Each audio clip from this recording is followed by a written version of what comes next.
नमस्कार मंडळी आणि गुड मॉर्निंग. कशा आहात तुम्ही सर्वजण? आम्ही इथे एकदम मजेत आहोत आणि सध्या मला व्हिडिओ करायचं जास्त म्हणजे वेळच भेटत नाही आणि वेळ भेटण्यापेक्षाही माझा डोळा खूप दुखतोय.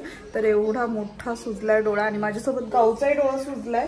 तर आता मी पोहे बनवते. मम्मी मामा आजी सगळेजण बाहेर गेलेत, त्यांचं काम आहे थोडंसं, सो त्यामुळे तर शक्यता आहे आज गेस्ट येण्याची इकडे.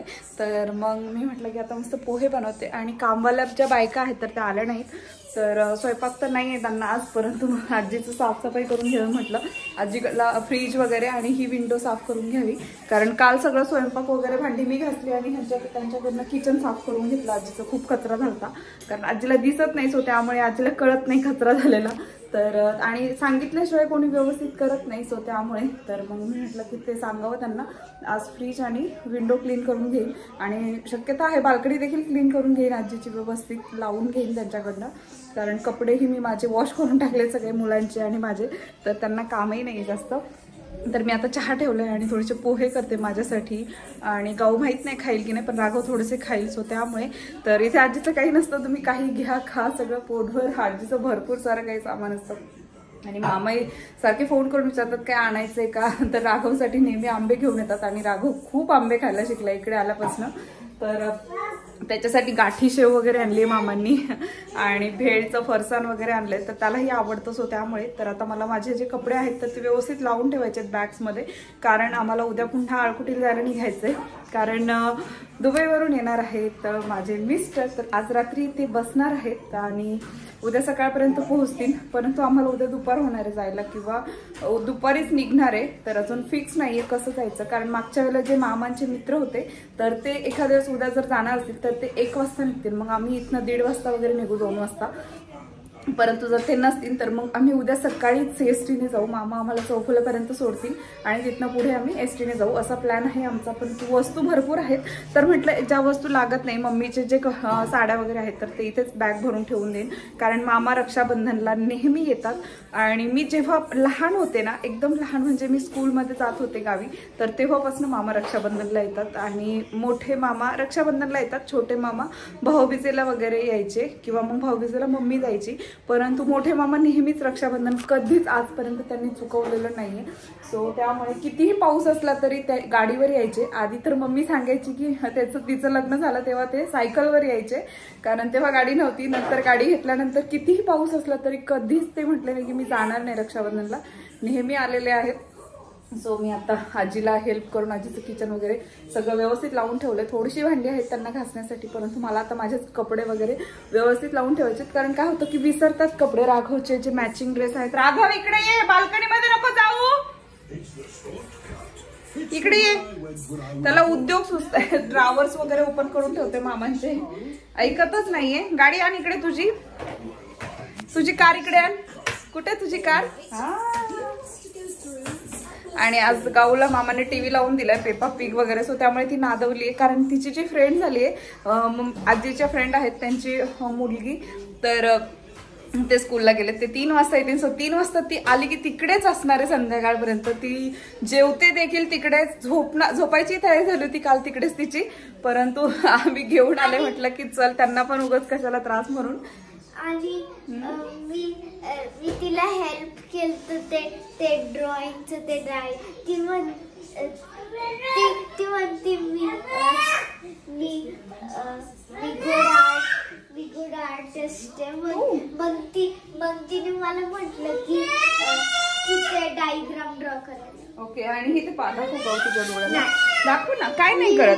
बघू. आणि इथे आपल्या गाऊच्या डोळ्याला ना तुम्ही पाहू शकता, हे असं एक पुळी आली आहे, त्याच्यामध्ये पस झाली आहे. माझ्याही डोळ्याला रांजणवडी आली, पण मला असं पस वगैरे काही झाली नाही. तिच्या डोळ्यामध्ये पस झाली आहे आणि माझा डोळा खूप दुखतोय, तिचाही दुखतोय, पण ती सांगत नाही. तिला असं वाटतं की डॉक्टरकडे वगैरे घेऊन जातील, इंजेक्शन देतील, त्यामुळे. तर तिला म्हटलं असं काही नाही करणार, तू जास्त फोन बघितलाय त्यामुळे दुखतंय आणि गाजर वगैरे खात नाही त्यामुळे. तर चला आता मी चहा घेते आणि पोहे बनवते, मस्तपैकी पोहे करून खाते. एकटी पुरते आणि गाऊ पुरतेच बनवले. मामांना वगैरे त्यांना शेवया बनवून दिल्या मम्मीने, कारण काय होतं मला शेवया आवडत नाही जास्त. मी घेतल्यात शेवया, तुम्हालाही दाखवेन मी कुठनं घेतल्यात त्या, कारण त्या दिवशी फोनची चार्जिंग माझी एकदम डेड झाला होता फोन, सो त्यामुळे मला व्हिडिओ नाही घेता आला. आणि इथे मी जवस भाजायला घेतलेत. तर मामांना जवसाची चटणी बनवून ठेवायची. आजी म्हणते घरामध्ये आहे जवस, सो मी दुबईला बनवली तशी जवसाची चटणी बनवणार आहे. छान रोस्ट करून ठेवते आधी आणि मग त्यानंतर काय रे त्यानंतर बनवते. तर मिरचीचा ठेचा देखील राघवची मजा चालू आहे. मिरचीचा ठेचा देखील बनवायचा आहे. तर मामांना खूप आवडतो आणि ऍक्च्युली मामांना मामींच्या हातचा आवडतो, परंतु मामी पुण्याला आहे तर मामा म्हटले की तुला जसं येईल तसं बनवून ठेव. सो मी आता मस्त खरडून मिरचीचा खरडा बनवणार आहे. मामांना खरडा खायचा आहे तो. आणि खरं तर मला जवसाची चटणी आणि कारळ्याची चटणी बनवायची होती, परंतु मम्मीने बनवली. मी बाहेर गेले सो त्यामुळे, कारण मी भाजून ठेवले होते. तर मम्मीने त्याच्यामध्ये फक्त लसूण आणि लाल तिखट मिक्स केलं आणि मीठ मिक्सरला छान बारीक केली आणि काढून ठेवली. तर जास्त काही करावं लागत नाही, रोस्ट करायची आणि त्यामध्ये मिक्सरमध्ये आपले जे जिन्नस आहेत तर ते टाकायचे सर्व आणि म्हणजे बऱ्यापैकी बारीक करायची, जास्त काही बारीक करायची नाही. तर सर्वांनी पोहे खायला या. पोहे गेलेत आणि मस्त पोह्यांसोबत चहाही बनवलेला आहे, कारण मला पोह्यांसोबत चहा लागतो सो त्यामुळे. आणि आता वाजले 11:15. तर नेहमीचा माझा 11 नंतरचा टायमिंग आहे जेवणाचा. ब्रेकफास्ट वगैरे सगळं स्टार्ट करते मी 11 नंतरच. तर मी क्लोथ्स वगैरे फोल्ड करून ठेवेन. आणि पोहे खातो तू?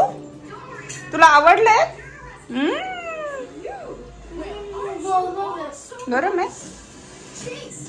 आणि इथे अशा प्रकारे तेलामध्ये मिरच्या टाकल्या आणि छान परतल्या आधी आणि त्यानंतर मीठ टाकून मस्त घसरलेला आहे.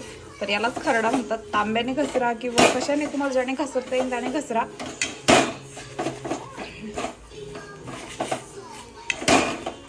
तर आपला खरडा झालेला आहे, मस्त रेडी. कशी जाईल तशीच ती तशीच कशी जाईल, पण तर भेटून जाईल सांगायची गरजच नाही, ती येणारच. 3 वाजले ना, ती मागची आहे लिपणी येते. आणि ही माझी मामाची मुलगी तर तिने मोण्याला असते आणि आपण गेलो होतो तिच्याकडे आणि तिने माझ्यासाठी बिस्किट चॉकलेट काय आणलं, अजून कॅडबरी माझ्यासाठी आणले. मग मी सिस्टर नाही का? अच्छा, नाही माझ्यासाठी पोरं शिल्लक राहिल्यावर खातील, पोरांना देत नाही ना. बरं आहे ना? काय दीदी मावशी करा.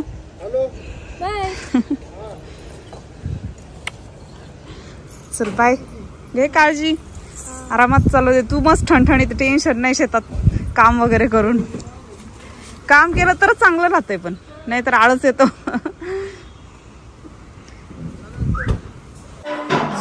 नमस्कार मंडळी. तर तुम्हाला सांगितलंच होतं माझ्या आजीच्या मैत्रीण आहेत या आणि माझे मैत्रीण झाल्यात चांगल्या. लाईट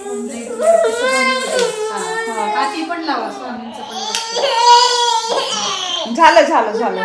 तर मी त्यांच्याकडे पार्लरचं करण्यासाठी आलो होतं, वॅक्स वगैरे फेशियल. तर आता जस्ट झालंय आणि खूप छान केलंय.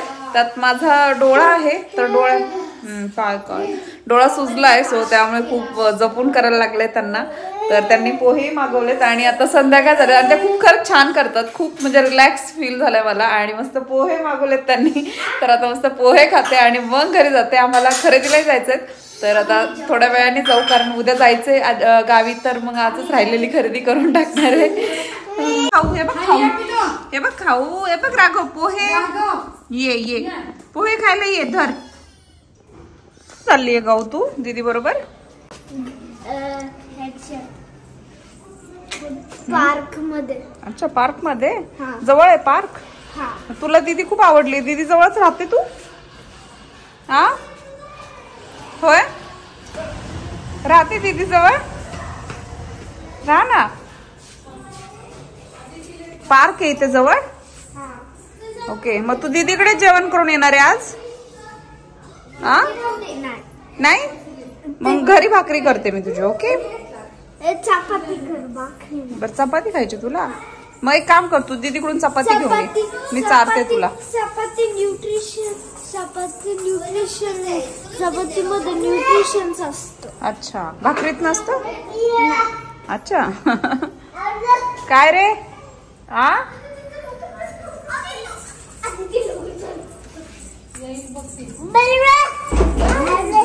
नमस्कार मंडळी. तर आम्ही आता चाललेलो आहोत स्मार्ट पॉइंट मध्ये. इथे समोरच मॉल सारखं आहे, कारण राघवचे डायपर संपलेत.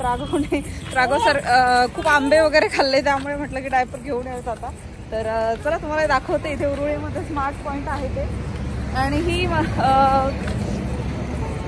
ही राशी आहे माझ्या मैत्रिणीची मुलगी. तर आता त्यांनी माझं हे केलेलं होतं फेशियल वगैरे, तर त्यांचीच मुलगी आहे ती. कुठे चालला? हात धरा.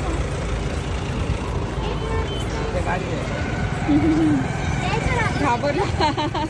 ते बघ काका काय करतायत ते. केल्यावर सोडते. इथे रस्ता आहे ना, भीती वाटते पळायची. आणि बाहेर पाऊस येतोय थोडा थोडा.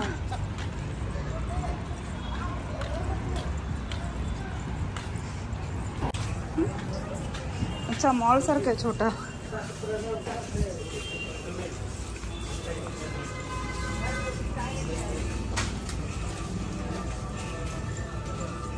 भरपूर मोठं आहे ना. हां, राघव थांब पिल्लू. आणि राघवचे डायपर वगैरे आणल्यानंतर मग आम्ही गेलो होतो साडी सेंटरमध्ये. तर तिथे साडी घ्यायची होती, सोबतच अजून काही आवडलं तर घ्यायचं होतं, परंतु फक्त एकच साडी आवडली. तर तिथे आम्ही तक्षशिला पैठणी घेतली होती आणि नव्हती माझ्याकडे, म्हणून म्हटलं बघा ट्राय करावं, कारण परत दुसरीकडे भेटली नसती त्यामुळे. आणि भरपूर मोठं शॉप होतं साड्यांचं, तुम्ही पाहू शकता. राघव मस्त इकडे तिकडे पळत होता, त्याला काही मजा वाटत होती तिथे.